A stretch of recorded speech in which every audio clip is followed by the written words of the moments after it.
Saudara-saudari, marilah kita mendengarkan renungan dengan judul Harus Bisa Mengampuni,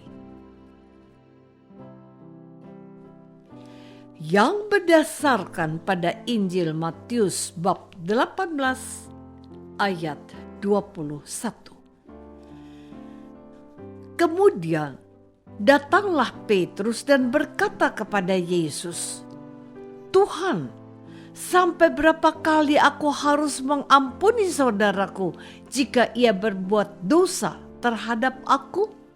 Sampai 7 kali?" Dalam nama Bapa dan Putra dan Roh Kudus. Amin.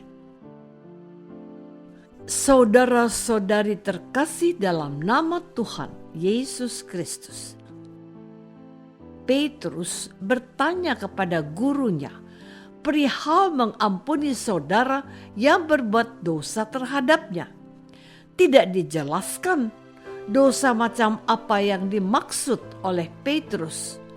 Mungkin saja perkataan atau sikap atau perbuatan yang melukai hatinya. Petrus juga bertanya, seberapa kali dia harus mengampuni? Sampai 7 kali? Artinya, Petrus sudah menempatkan ukuran kesungguhan untuk mengampuni. Angka 7 kali itu menunjukkan keseriusan seseorang untuk mengampuni. Tetapi kalau kita perhatikan, Tuhan Yesus juga tidak menanyakan dosa seperti apa yang dimaksudkan oleh Petrus.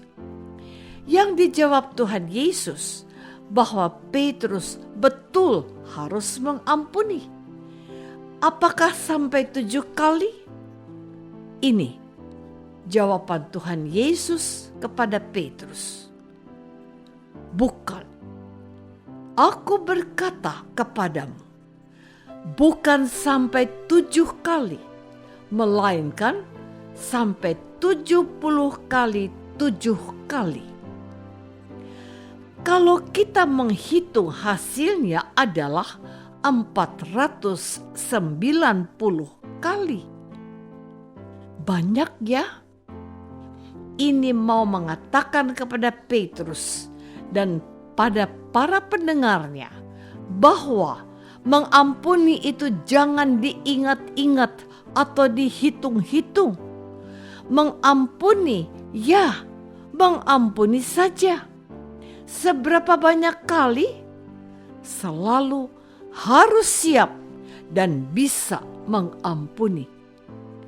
Apakah kita mengerti? Saudara-saudari terkasih, untuk memberikan makna dan arti sebuah pengampunan dalam pandangannya, Tuhan Yesus memberikan perumpamaan tentang pengampunan. Ada seorang raja yang mengadakan perhitungan dengan hamba-hambanya yang berhutang kepadanya. Datanglah seorang hamba yang minta belas kasihan kepada sang raja karena tidak sanggup membayar hutang dan minta waktu untuk melunasi hutang-hutangnya. Tetapi karena belas kasihnya, raja itu membebaskan hutang hambanya itu. Tetapi ada seorang teman dari hamba itu juga berhutang jauh lebih sedikit kepadanya. Ia minta penundaan untuk melunasi hutangnya, tetapi ia menolaknya dan memenjarakan temannya itu. Berita tentang kelakuan hamba itu sampai kepada sang raja. Raja pun marah kepadanya. Katanya, "Hai hamba yang jahat, seluruh hutangmu telah kuhapuskan karena engkau memohonkannya kepadaku. Bukankah engkau pun harus mengasihani kawanmu seperti aku telah mengasihani engkau?" Apakah kita mengerti? Saudara-saudari terkasih, pertanyaan 1 Petrus mengingatkan saya pada pertanyaan Tuhan Yesus kepada Petrus juga. Simon, anak Yohanes, apakah engkau mengasihi aku? Simon Petrus itu adalah murid yang dipercaya Yesus. Tetapi dia juga telah menyangkal mengenal Yesus sebanyak 3 kali.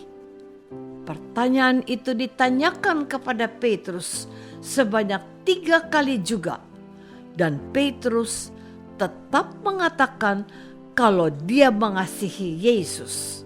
Sebab Yesus tidak mengingat-ingat kesalahannya yang telah menyangkal dirinya. Mengapa Petrus yang harus bertanya kepada Tuhan Yesus tentang sampai berapa kali dia harus mengampuni orang yang berdosa kepadanya? Dan mengapa Tuhan Yesus harus menjelaskan hal itu kepada Petrus? Karena Petrus harus menjadi contoh bagi para murid yang lain, menjadi teladan untuk orang-orang yang akan percaya kepada Yesus sendiri. Inilah harta terpendam ajaran Tuhan Yesus yang ditawarkan kepada kita semua yang pada saat ini mendengarkan firman Tuhan Yesus. Seorang pengikut Yesus adalah orang yang harus bisa mengampuni orang lain, saudaranya atau sesama manusia yang meminta ampun kepadanya. Saya berpendapat dan saya yakin betul bahwa memang inilah yang dimaksud Tuhan Yesus. Identitas seorang pengikut Yesus adalah pribadi yang sanggup mengampuni orang yang datang kepadanya dan minta ampun kepadanya. Itulah wajah Bapaknya yang mengasihi anak yang hilang dan kembali pulang untuk mohon diampuni dosanya. Saudara-saudari terkasih, pada masa Prapaskah ini kita merenungkan perihal pengampunan. Perumpamaan hari ini tentunya menginspirasi kita untuk memiliki watak yang suka dan siap mengampuni. Dalam renungan jalan salib selama hari-hari Prapaskah ini, kita mendengar teladan yang sempurna dalam doa Yesus dari atas kayu salib kepada Bapaknya. Ya Bapa, ampunilah mereka, sebab mereka tidak tahu apa yang telah mereka lakukan padaku. Tuhan Yesus yang sedang meregang nyawa karena disalibkan oleh bangsanya sendiri, tetapi dia masih punya waktu dan punya hati yang mengasihi. Dia mengampuni mereka yang telah menyalibkan dia. Inilah saat yang penuh rahmat yang dianugerahkan oleh gereja kepada kita, supaya kita saling mengampuni satu terhadap yang lain. Kita juga diundang untuk berdamai dengan Allah. Itulah sebabnya pada masa ini gereja mengundang kita untuk menerima sakramen tobat atau sakramen pengakuan dosa.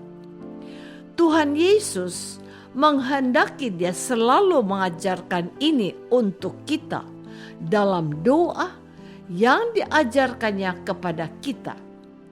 Dan ampunilah kesalahan kami, seperti kami pun mengampuni yang bersalah kepada kami. Doa ini kita doakan dan kita diingatkan untuk mempraktekannya juga. Setuju ya? apakah aku sudah mempraktekkan doa Bapa kami dan siap mengampuni sesamaku? Marilah kita berdoa. Bapa yang Maha Baik, hari ini kami diingatkan untuk memiliki kasih dan belas kasih-Mu dalam firman Tuhan kami, Yesus Kristus. Berilah kami hati yang bertobat dan mampukanlah kami mengampuni saudara kami demi Kristus Tuhan kami. Amin. Semoga kita semua selalu dinaungi dan dibimbing oleh berkat Allah yang Maha Kuasa. Dalam nama Bapa dan Putra dan Roh Kudus. Amin.